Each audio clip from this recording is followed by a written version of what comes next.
खबर आपको दे दें, बांग्लादेश से जुड़ी सीमा पर अलर्ट कर दिया गया है। गृह मंत्री अमित शाह ने बड़ा बयान दिया है, घुसपैठ नहीं होने दी जाएगी। बॉर्डर पर फौज को सतर्क रहने के लिए कहा गया है। बांग्लादेश के हालात पर शाह की नजर। बीएसएफ जो है वो अपने काम पर लगी हुई है। बीएसएफ को अलर्ट कर दिया गया है। जवानों की संख्या बॉर्डर पर बढ़ा दी गई है और गृह मंत्री अमित शाह खुद इस पूरे मसले पर नजर बनाए हुए हैं। जी न्यूज संवाददाता रविंद्र मेरे साथ लाइव जुड़ रहे हैं। रविंद्र, जाहिर सी बात है, जैसे कि हम बार बार कह रहे हैं, बहुत ही ट्रिकी सिचुएशन है और खास तौर पे 4-4.5 किलोमीटर का बॉर्डर बांग्लादेश से भारत शेयर करता है। ऐसे में बीएसएफ पूरी तरह मुस्तैद। जाहिर सी बात है कि जिस तरह से वहाँ हालात है और जो आप तस्वीरें भी दिखा रही हैं कि वहाँ मंदिरों पर टारगेट किया जा रहा है, हिंदुओं पर टारगेट किया जा रहा है, तो ऐसे में बड़ी संख्या में जो हिंदू समुदाय हैं, जो वहाँ पर अल्पसंख्यक है, वो भारत की तरफ आ सकते हैं आश्रय लेने के लिए।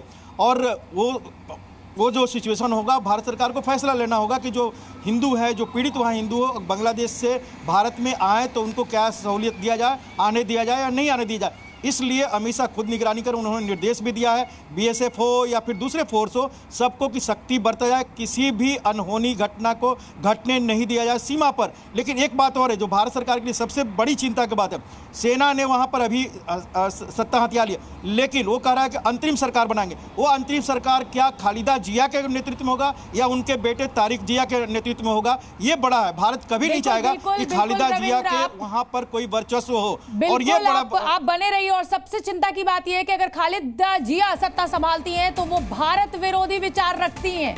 उनकी जो पार्टी है वो बहुत ज्यादा भारत के खिलाफ बोलती रही है हमेशा। ये 6 तस्वीरें आप देखिए, शेख हसीना ने बांग्लादेश छोड़ा, हेलीकॉप्टर से, सेना के हेलीकॉप्टर से उड़ान भरी, हेलीकॉप्टर से रवाना हुई और त्रिपुरा के अगरतला में पहले लैंड किया और फिर दिल्ली के लिए आई। और मैं अब रुक करना चाहूंगी जेके त्रिपाठी साहब, पूर्व राजनयिक मेरे साथ जुड़ रहे हैं। जेके त्रिपाठी साहब, बहुत ही ट्रिकी सिचुएशन है, जैसा आप भी जानते हैं और आपका तो इसमें अनुभव रहा है।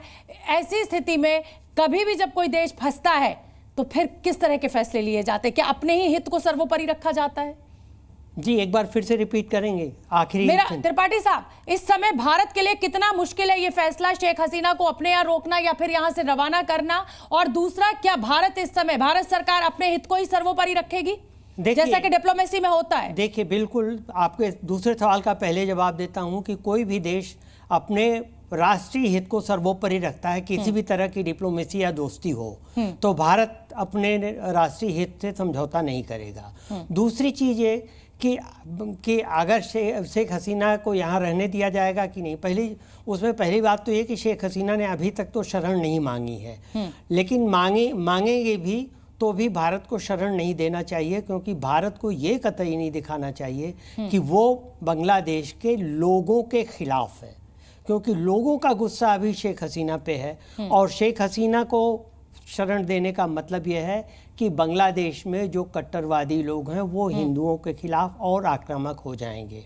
वैसे तो जो कहा जा रहा है कि किसी भी स्कैंडिनेवियन कंट्री में, स्वीडन में या फिनलैंड में, फिनलैंड की बात हो रही है, मैं इसी सवाल पे त्रिपाठी साहब आना चाहूंगी।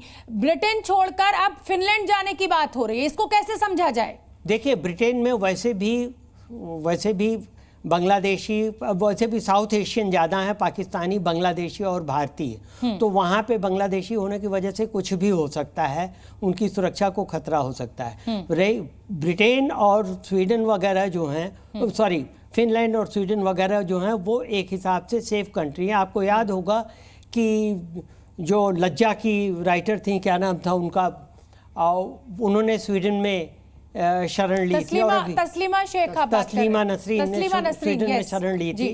तो कई लोग, मैं तो स्वीडन में रहा हूँ और मैंने पूरे स्कैंडिनेवियन कंट्रीज का भ्रमण भी किया, वहाँ देखा मैंने कई बांग्लादेशी वहाँ शरणार्थी, बांग्लादेशी और पाकिस्तानी भी रहते हैं। ठीक है त्रिपाठी साहब, मैं इस समय तेज टिक्कू साहब का भी रुख करना चाहूंगी। टिक्कू जी, आपने सुना त्रिपाठी जी को, जाहिर सी बात है अपने राष्ट्रीय हित को भारत सामने रखेगा, और जो ये कह रहे हैं त्रिपाठी जी कि इस समय भारत को बहुत सोच समझ के फैसला लेना चाहिए, शेख हसीना को अपने देश में रुकाना कहीं ना कहीं बांग्लादेश के लोगों के खिलाफत हो जाएगी। बिल्कुल, मैं इनकी बात से सहमत हूँ। शेख हसीना का हिंदुस्तान में रहना भारत के पहले ठीक नहीं होगा। हालांकि मुझे लगता है जो अभी डोवल साहब की मीटिंग हुई है शेख हसीना से, वो कुछ ऐसी जगह, सुरक्षित जगह उनको रखेंगे जहां पर संपर्क हो सकता है, लेकिन उनको अपने देश में शरण देना मेरे ख्याल से ठीक नहीं होगा। मैं एक और चीज़ की तरफ आप लेना चाहता हूँ इस डिस्कशन को।